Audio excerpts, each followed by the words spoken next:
For as long as film trilogies have existed, so has the unfortunate case of unremarkable final installments. Whether it's a lack of steam by the end of the saga, or a simple case of setting up more than you can pay off, the truth is that when it comes to trilogies, it can be very difficult to stick the landing. And today, true believers, we get to discuss a movie that serves as the final installment in the quote, Raimi-verse, unquote. And although it was not originally meant to be the final installment, it is the ending that we were stuck with. Of course, I'm talking about Spider-Man 3, the most memed Spider-Man movie to date. Shout out to, obviously, everyone's favorite.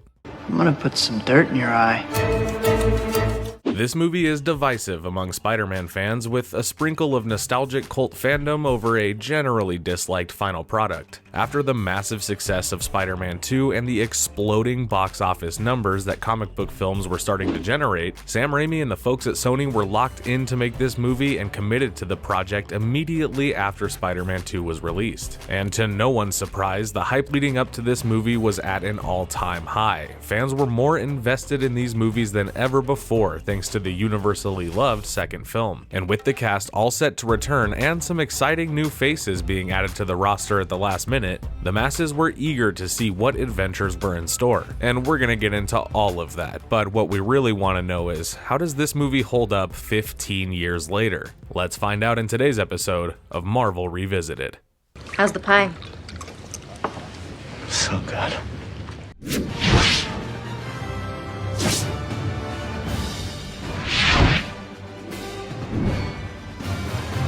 Spider-Man 3 continues the story of Peter Parker, played again by Tobey Maguire, as his personal life and career as the friendly neighborhood web-swinger are thriving. In fact, things in Peter's life have never been more comfortable. But of course, it isn't long before personal rivalries, past traumas, and old friends eventually seek to take down Spider-Man once and for all. The film opens with Peter and Mary Jane having a nice talk and filling us in on their lives. Mary Jane is making her debut on Broadway, and Peter is still splitting his time between being Spider-Man and selling pictures of himself to the Daily Bugle. I want the public to see Spider-Man for the two-bit criminal he really is. He's a fake. He's full of stickum. They introduced the symbiote pretty early in this movie, although I must say there is literally no explanation of this stuff other than a few lines from Dr. Connors about it being dangerous, which comes way later in the movie. It just crashes into the park one day and is automatically part of the story now. This could be dangerous. Peter, you didn't keep any, did you? So, Peter is thinking about proposing to MJ, and he goes to tell Aunt May, who is of course played again by the lovely Rosemary Harris. I love her in this movie. Well, she's giving Pete her wedding ring to give to MJ, and this moment is actually really sweet. I think it serves the story well, and it shows that the loss of Peter's Uncle Ben is still a raw wound, and neither Peter nor May have fully recovered. And we're gonna need that emotional anchor a little later. So just as things are starting to look up for Peter's future, he gets attacked by Harry, who is out for revenge because he still thinks that Peter killed his father. And this is maybe the only villain in this movie that doesn't need any further explaining. It's weak, but Harry inherited all the technology from his father, so other than explaining how the f he made a new glider when he could barely graduate high school, the trilogy had already began setting up his arc, so when the movie just throws him into full swing, it kinda works. Peter and Harry fight it out, and Peter almost loses the ring a couple times, but he's able to retrieve it just before clotheslining Harry 40 feet above the ground and almost killing him. Right now, he can't remember the accident or anything that happened to him recently. Okay, here's the problem I got with this movie. Harry hitting his head and getting some vague form of amnesia is such a blatant way to push Harry out of the way for most of this movie. The movie definitely suffers from some convenient storytelling in many instances, but this one is by far the most noticeable. So Harry splits his coconut and suddenly remembers most of his life except for his hate and connection to Spider-Man. He knows his father is dead, but can't remember how it happened. He remembers Peter and MJ, but he doesn't remember his own house or that his family is rich. This is proved by a scene where Harry and Peter are walking through Harry's house and Harry says this line. It's a pretty cool pat, huh? It's okay. Looks like I'm not hurting for money. No. So basically, Harry is now a non-issue because for some reason he thought his father's fully protective goblin helmet was way too retro. Nice one, Harry. So with Harry out of the way, the movie can focus on its other villain, Flint Marko, aka the Sandman, played by Thomas Hayden Church, and the way that this movie chose to introduce him is actually pretty good. We see Flint fresh off a prison break and retreating to his home. It's some good character building and it quickly makes us empathize with the character. We learn that Flint is a family man who's committing crimes for cash in order to help his sick daughter. It's completely easy to understand and sympathize with, and it's effective. Not a bad person. Just had bad luck. But what I don't like is how they explain his powers. He just kind of easily stumbles into a strange scientific research center that's doing some vague and completely unexplained tests on, you guessed it, sand. Not only is it like the middle of the night, which is strange, but there's also clearly no security, which you'd think there would be considering the hazard of whatever it is they're working on. And once Flint falls into this giant sand hole, the scientists even notice that there's something in there, but then they just assume it's a bird without verifying. Then they fire up their giant light beam thing and it inexplicably bonds Flint's body to the sand, and boom, Sandman.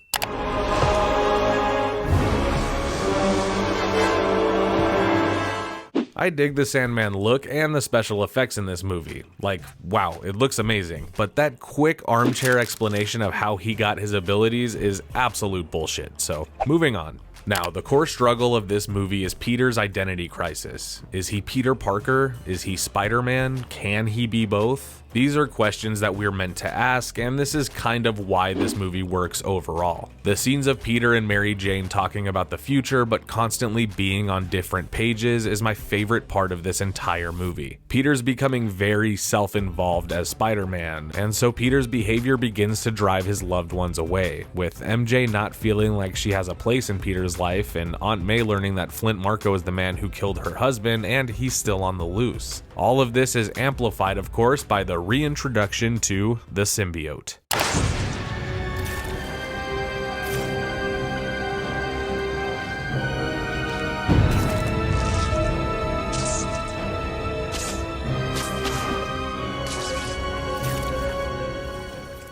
Visually, best scene in the movie, period, end of story. This is something else. So the symbiote really just heightens all of Peter's pre-existing rage and ego. This of course is the beginning of the Bully Maguire, and I'll be damned if that isn't the most talked about movie meme in Marvel's entire catalog. I see this gif everywhere. I don't know, I guess I've become something of an icon.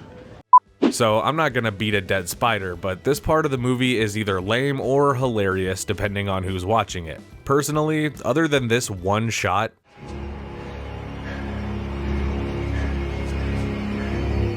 the rest of the stuff in this scene is not so bad in my opinion. I think the dancing is stupid, and every time I see it, my reaction is similar to these ladies right here.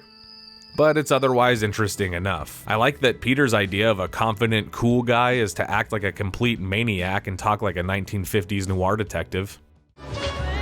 Find us some shade. Long story short, the symbiote suit feels powerful and it makes Peter feel numb to his real feelings. And during this point, we also meet Eddie Brock, played by Topher Grace, and I feel like it's time for a hot take. Venom is not the problem with this movie. Listen, I know that Avi Arad had forced Raimi to shoehorn Venom into the movie for marketing and merchandising, and yes, I know that Sam Raimi wasn't interested in the character and had to find a way to make Venom serve the story, and yes, I know it doesn't work for everyone, but hear me out. I don't like Venom in this movie either. He was so clearly miscast, and Topher Grace is closer to being Peter Parker than Eddie Brock, but I think that's kind of the point. You're trash, Brock. Excuse me? Obviously, with the theme of the movie being duality and identity, Eddie Brock is introduced as the mirror opposite of Peter. He's confident in all the ways that Peter isn't, yet he lacks integrity in all the ways that Peter shines. Oh, Parker, you are such a Boy Scout. When are you gonna give a guy a break? I hate that this wasn't saved for the fourth film where they could properly establish the character over the course of an entire movie with no other villains, and while I definitely don't enjoy what they did with Venom here, I don't think it makes the movie bad. I like being bad. It makes me happy. Also, can we take a minute to appreciate how f***ing perfect J.K. Simmons is as Jameson? It's so good. Anybody care about what I want? I do. Shut up. Get out. So, Peter has officially hit rock bottom. He almost kills Sandman out of revenge, he hurts MJ in more ways than one, and he lost himself to his rage. After a super comic book accurate scene where Peter shakes the Venom symbiote off and unknowingly gives it to Eddie, because Eddie just happened to be at the same church at the same time. You see what I mean when I talk about convenient storytelling here? I never thought he'd really do that. See? Right there. You made a judgment call. So Harry quickly and, you guessed it, inexplicably gets his memories back, and briefly plots to destroy Peter's life. This could have been interesting to see if the movie allowed these scenes to be at the center of the story, but unfortunately for us, Harry sort of just disappears again after forcing MJ to break up with Peter, and he doesn't really pop up again until Peter needs his help to defeat Sandman and Venom. Look at little Goblin Jr. Gonna cry? So let's recap. Peter has gone from being on top of the world, to losing everything, to losing himself, to accidentally creating enemies as a result of his behavior. I want to kill the spider. You want to kill the spider. Together, he doesn't stand a chance. And those enemies, in classic Sam Raimi fashion, have kidnapped Mary Jane. So this can only mean one thing. It's final battle time.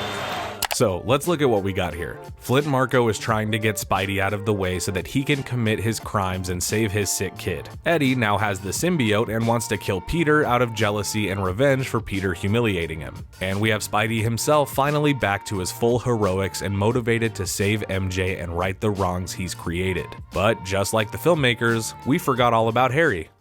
Bump on the head, I'm as free as a bird. I love the way this final fight scene was handled for the most part. I love the intensity, the campiness, the comic booky display of villains' powers, and of course the epic cinematography. This is what saves the movie. This scene showcases Venom, which is good and bad. I enjoy the way it all ends with Eddie and the symbiote very much. And the Sandman stuff is so massive in scope and so well shot that it makes this entire battle feel like a roller coaster ride that you cannot get off of, and I am all about it. Ooh, my spider sense is tingling. If you know what I'm talking about. But just as the webhead is about to fail, Harry shows up to help him save the day. And it's fine. I appreciate the symbolism of Harry dying by his own glider to save Peter as opposed to his father who died the same way in an attempt to kill Peter, but honestly, I could have done without it. To me, the thing that takes up the most unnecessary space in this film is James Franco's Harry Osborn. There is nothing he does in this movie that I think is good. At all. He's evil in the beginning, then he gets rocked and forgets about it, then randomly remembers and goes dark again, only to show up and die at the last minute. However, it was cool to see them team up for at least one fight, so whatever. A couple minutes ago wouldn't have been so bad either. What are you gonna do? Peter recalls that the symbiote is sensitive to sound vibration, so he traps Venom and successfully separates Eddie from the symbiote. But before Spidey can destroy it with one of Harry's pumpkin bombs, Eddie jumps into the symbiote and blows up along with it. It's pretty sick. I really get into this part. And I do love the way that they button the Sandman. Instead of justice being served for the police, it was justice being served for Flint. The movie acknowledges that Flint is just as much a victim as anyone else, and his crimes are coming from a place of desperation, not greed or vanity or revenge. Peter is able to forgive Flint, and as such, forgive himself. But one thing really quick, it still doesn't work for me how they kind of just retcon what happened with Uncle Ben in the first movie to fit this in here. I don't know, something about it doesn't work. Oh, don't cry. But at the end of the day, this movie works for some people and doesn't work for others. I certainly think overall this movie isn't for me.